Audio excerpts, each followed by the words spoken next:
Hello po guys, shoutout po sa inyo. Subscribe po kayo sa channel ni Pastor J Moreno Vlogs po. Yan. Salamat po. Thank you po. Salamat, thank you.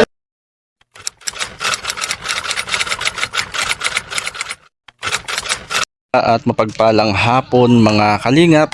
Magandang hapon po kina Kuya Bal, Ate Edna and Kalingap Robs at sa mga kasamahan nating mga ambassadors sa mga landing pad. Yan, shout out kina Ambassador Kalingap Jose, Ambassador Kalingap Tate Papsi, Ambassador Joey the Great, Ambassador Kalingap Mick and Ambassadora Kalingap Rose. Maging sa kasamahan din natin sa India kay Ambassador Kalingap Nico. At sa hapong ito, andito po tayo sa isang barangay ng Lopez, Quezon. At ako po ay may pinuntahan dito na kung saan po ay galing po ako sa kanyang tahanan. At sabi ng kanyang anak ay dito ko matatagpuan yung kanyang nanay. At kaya dito ko po mga kalinga pinuntahan para kumustahin po si nanay.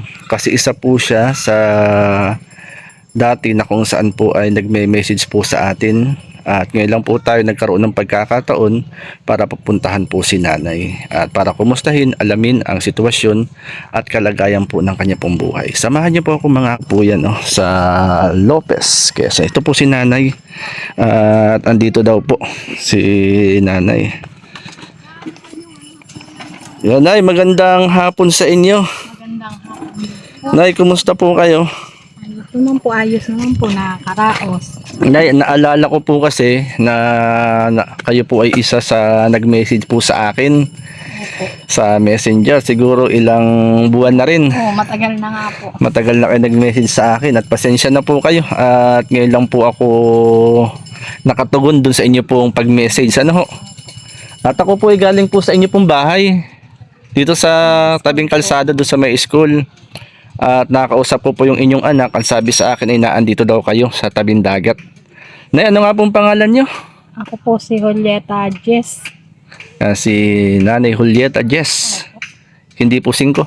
Hindi po, Jess. Jess talaga. Yan, ilang taon na po kayo? 54. 54. At ang inyo pong asawa? Yung aking asawa ay si Ulysses Jess. Yung nandun sa tabi Ilang taon na po yun? 55. 55. 56. Eh, Man. ilan po ang naging anak ninyo? 4 po. 4 ho. At Nay, at bali nga ho dun sa message niyo aking binalkan, ano ho, ang asawa pala ninyo po ay na-stroke Opo. na kung saan ay hindi na nakakapaghanap buhay. At parang kayo lang na yung nagkumakayod. Opo. At Nay, kayo po pala ay isang barangay tanod dito sa inyong lugar. Opo. Barangay ano nga po ito? Pansol po. Yung barangay Pansol, Lopez, Quezon. Kumusta naman po ang pagiging barangay tanod? Ay, ayos naman po. Nakakapandugtong din. Pandugtong din no? Oo. Eh, magkano naman po ang salary natin bilang isang barangay tanod? Yun pong aming monthly allowance ay 800. Monthly allowance 800. Kumbaga hindi ho gaanong kalakihan. Ano ho?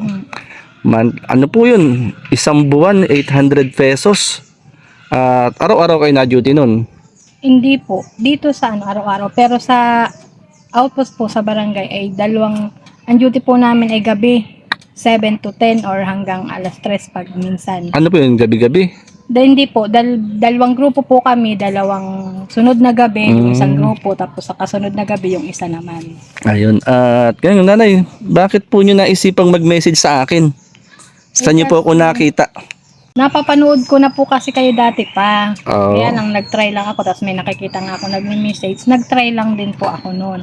Kasi noon, nagtitinda ako dun sa may school. Nagtitinda. Anong mga tinda po nyo? Yung mga kakanin po, may mga biskwit, mga cookies, mga kung ano-anong mabili. Oo. Yun, tinatry ko pong kung ano yung uso, yun na itinitinda Oo. ko doon. Eh kaso po, dumating yung time na humina yung yung tinda ko doon. Kasi lagi akong nare-report sa parang isinusumbong Bakit? ang aming kapitan. Kasi Bakit? daw, hindi daw dapat ako doon nagtitinda. Oo. Merong hindi ko maintindihan kung sino ang gustong magbawal, gustong paalisin talaga rather ako doon sa pwesto ko. Ibig sabihin po pala ay Yun na yun. Ano, sa madaling salita ay paano yun? Tuloy pa rin kayo sa pagtitinda or ba't naputol? Ay, nung siyempre po, di pahina ng pahina, hindi na umiikot yung puhunan, naubos na. Naubos na. At kumusta naman po ang inyo pong pang-araw-araw na pangangailangan? Ay, di ang ginawa ko po nung alternatibo, di nag-aangkat po ako ng mga paninda. Pero hindi rin naman po magkaigi kasi nga mayroon po akong alagang 2 apo na kailangan ko pa rin bantayan kasi yung 2 kong anak na kasama dito is nag-aaral. May ilang anak yung nag-aaral? 2 Dalawa po pa. yung bunso ko saka yung nakita niyo po sa bahay. Ayun. 4th year college po yung nandun sa bahay, babae, tapos ito ay grade 9. Baka yung nakausap ko po kanina pagpunta ron sa inyo. Opo, yung 4th year college na po yun. Ibig sabihin ang inyong mga anak ay nag-aaral, sa madaling salita ay wala pang hanap buhay. Opo. At ang inyo pong asawa nga ay stroke At hindi, ilang taon lang stroke ang asawa nyo? Ay, 4 na ho, maglilima na. Maglilima na. Ibig sabihin ay kayo na yung talagang nagtatrabaho. Opo.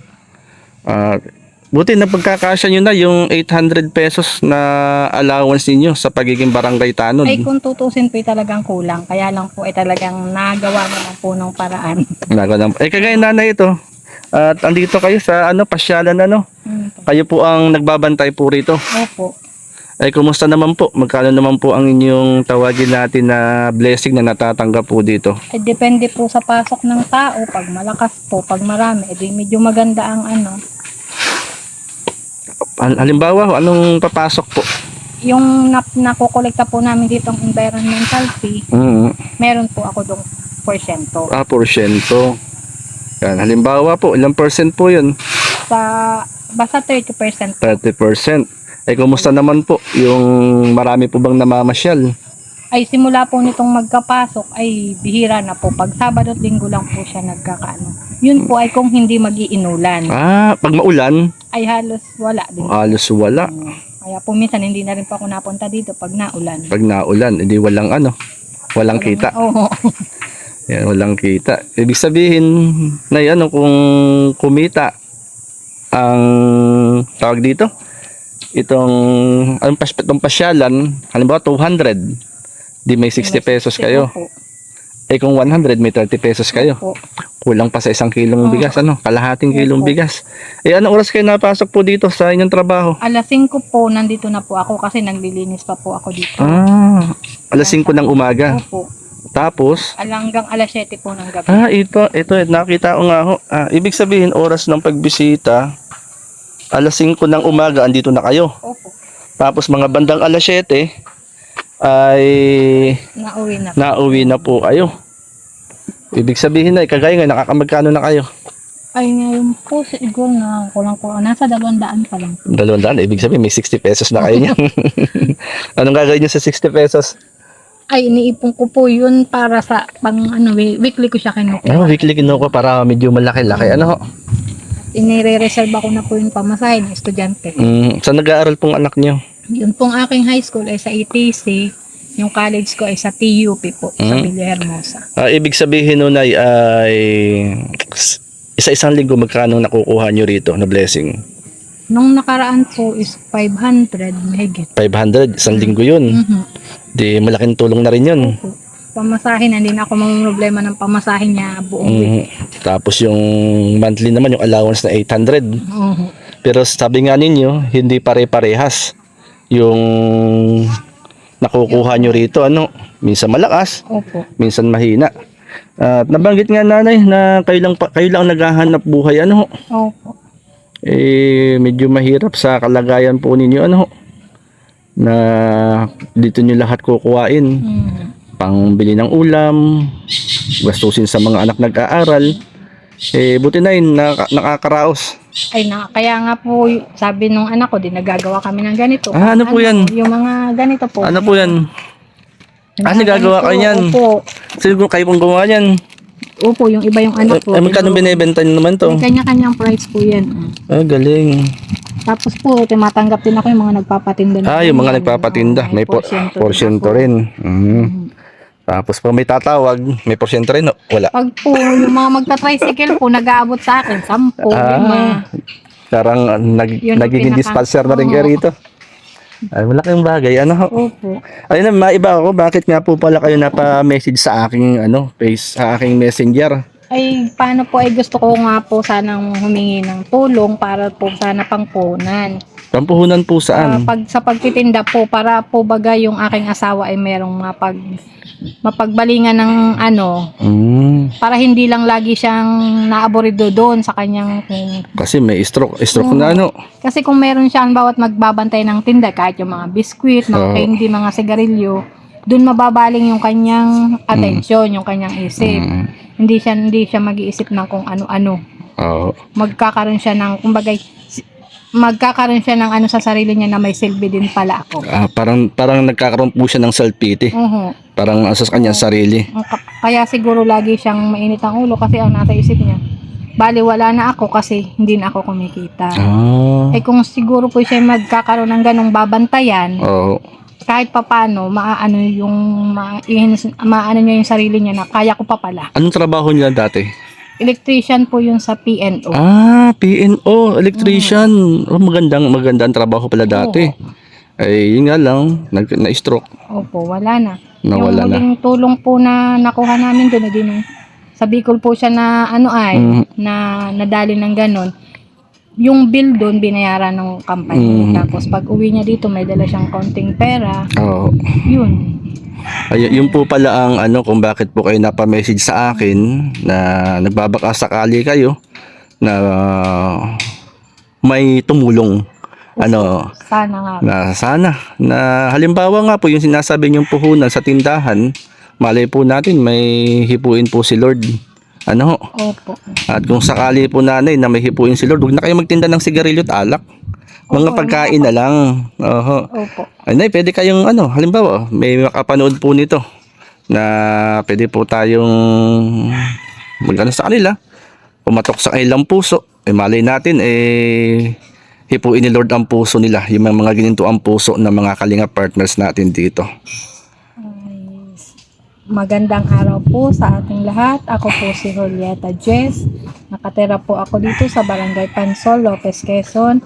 Ako po ay nananawagan sa may mabuting puso para po sana ito sa aking asawa na magkaroon po sana kami ng puhunan. Para po siya ay merong pagkakalibangan. Para hindi po siya nagsi-self-pity kasi nga po siya po ay isang stroke person na.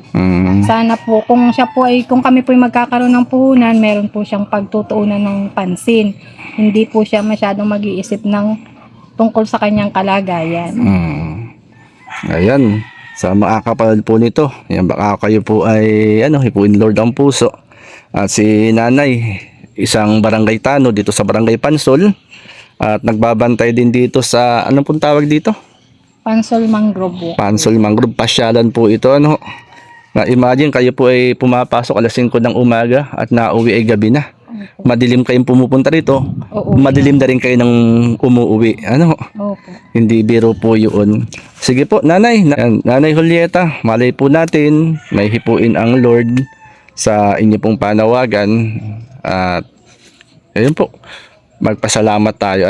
Loobin ni Lord, balik po ko sa inyo minsan na malay natin mahipuin si Lord, makapag-umpis na kayo kahit sa maliit na halaga muna. Opo. Yan, kumbaga ay okay naman po yung tindahan niyo doon. Opo, konting ayos lang po yun. Konting Kasi natulo na po yung konting ayos lang pero okay na. Oho.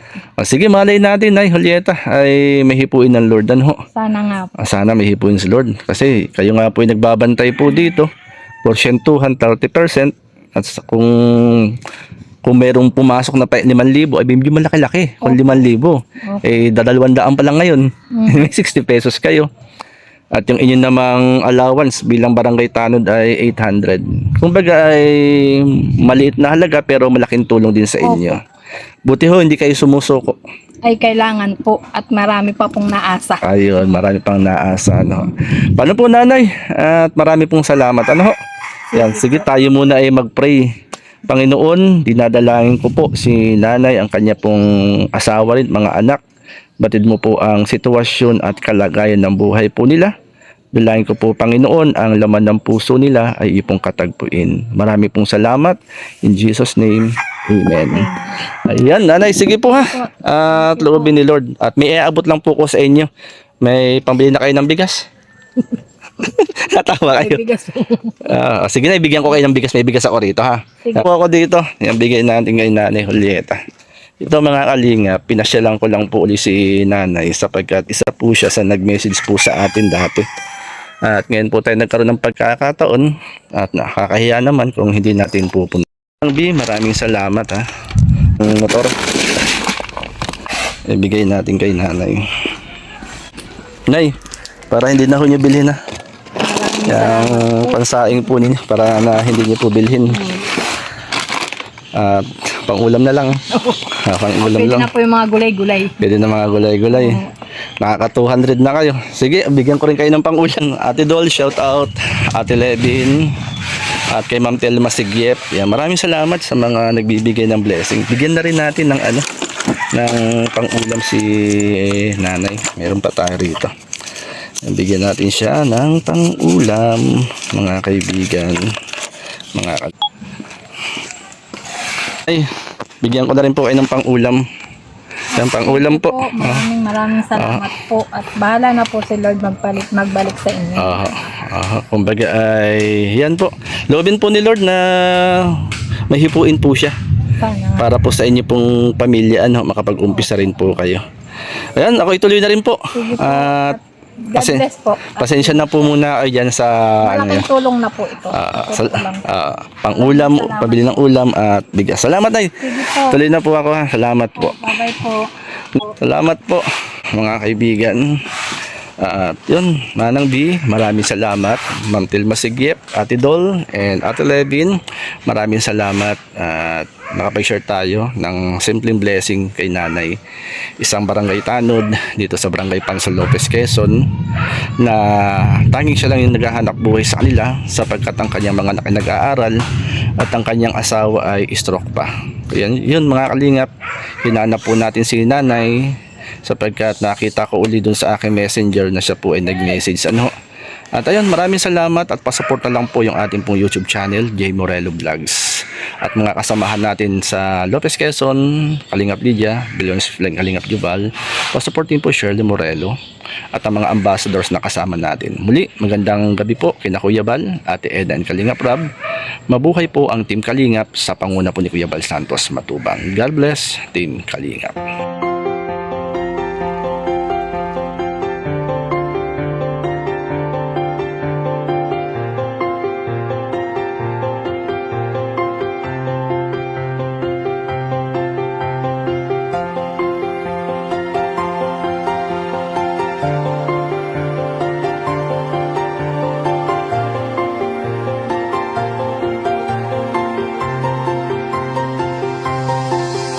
Isang taong may prinsipyo at dedikasyon, likas na pagtulong na kanyang tugon, lingap sa mahihirap na kanyang sinusulong. Isang simpleng tao na inyong maaasahan, Kuya Bal Santos Matubang. Kasiyahan ang dala para sa kanyang mga kababayan. Lahat